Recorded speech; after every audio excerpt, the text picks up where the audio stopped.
I ever told you about the time when I drove the price of my favorite book up across the whole internet to like over $500? No, I haven't. Because this is only the second episode of Abraham Piper Says Too Much, where I invite you into my studio and let you listen to the background noises of the trains going by and the brewery downstairs and sit here and say too much. About a year and a half ago, I shared about my favorite book in the whole world. There's a book that I keep next to my living room chair and look at least 3 times a week. It's an astonishing compilation of human creativity, full of insights and ephemera, and wonderfully short on instruction. It's just a celebration of words, ideas, pictures, people. But in that video, I didn't actually say what the book was.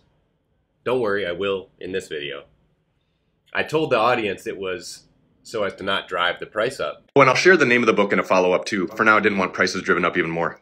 Did I mention it was out of print?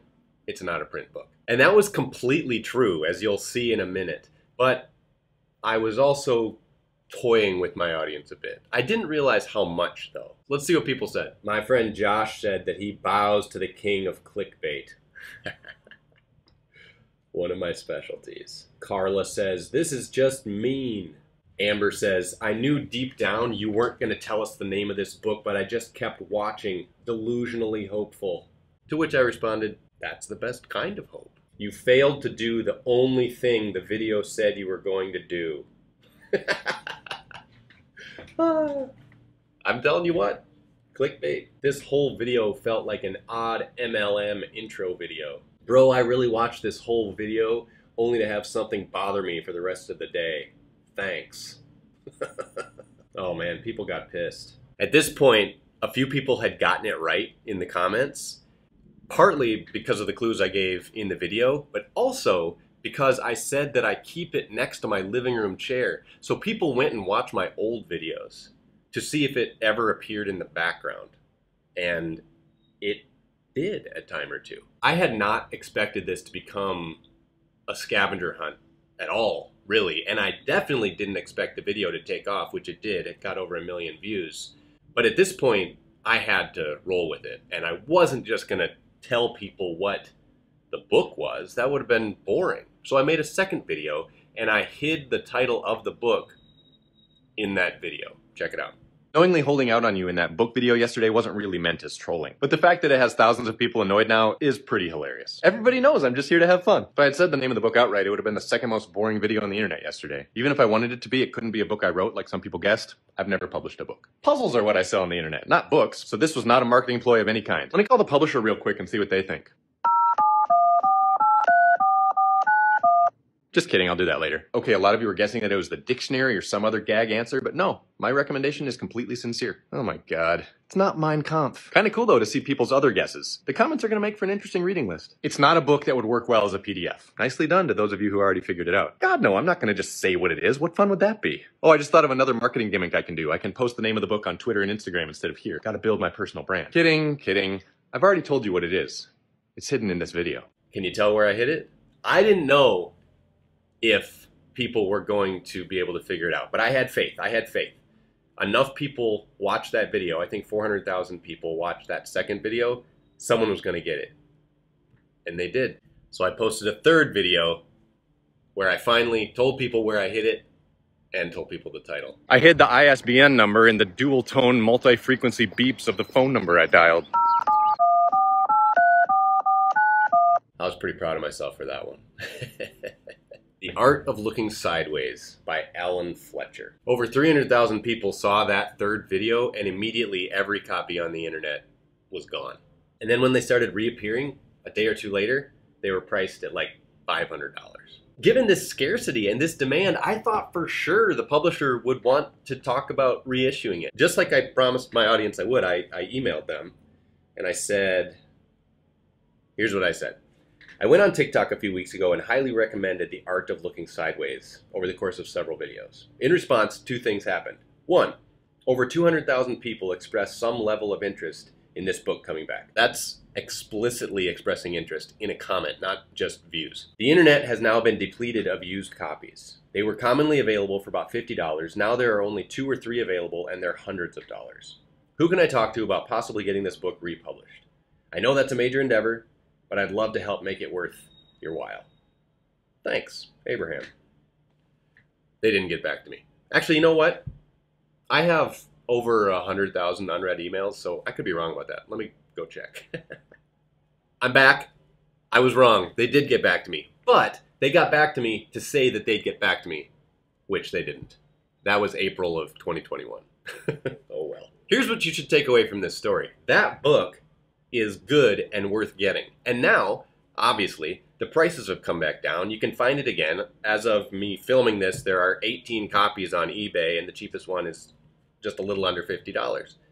Very reasonable price for what you're going to get. And if my promise of it being worth it proves to be untrue, you can just resell it on eBay and I might actually buy it. Because I currently only have 3 copies. Why would I stop at 3? Actually, I have 4. Because the one that I keep by my living room chair is still by my living room chair. I don't think this constitutes a problem yet. My wife would say that I have too many, but these 3 are here in my studio, so they're not bothering anyone. Am I going to resell these? No. The Art of Looking Sideways. It's just a little bit of everything in here. The author was like a polymathic designer and just creative beyond imagination. This book is full of things he wrote, things he designed, but then also things that he's observed and collected, and so it's a lot of quotes. Like here's a quote: "I like work. It fascinates me. I can sit and look at it for hours." Jerome K. Jerome said that. If you want the rainbow, you got to put up with the rain. Dolly Parton. It's like a collection of everything that inspires him. And if something inspires someone this smart and this creative, it's going to work for us too.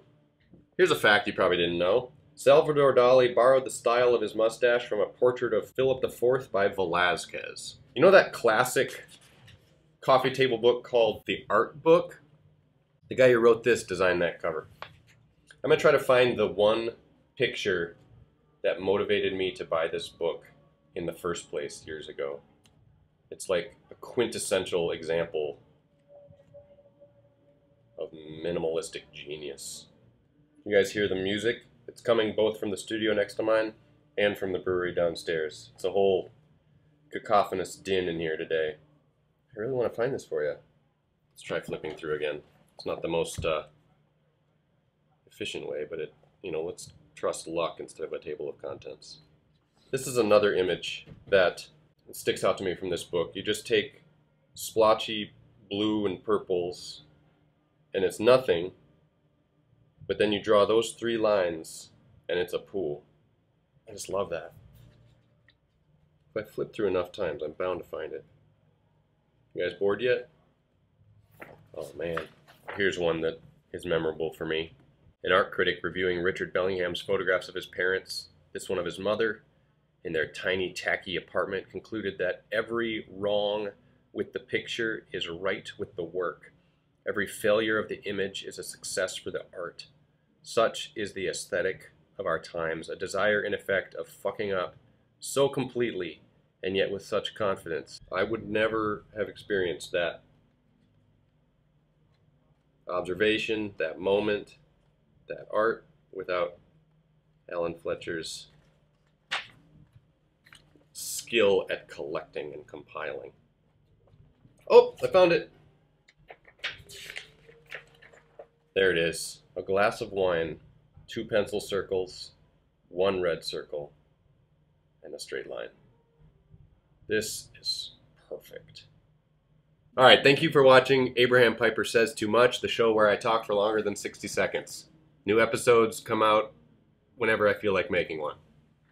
Come along if you feel like it.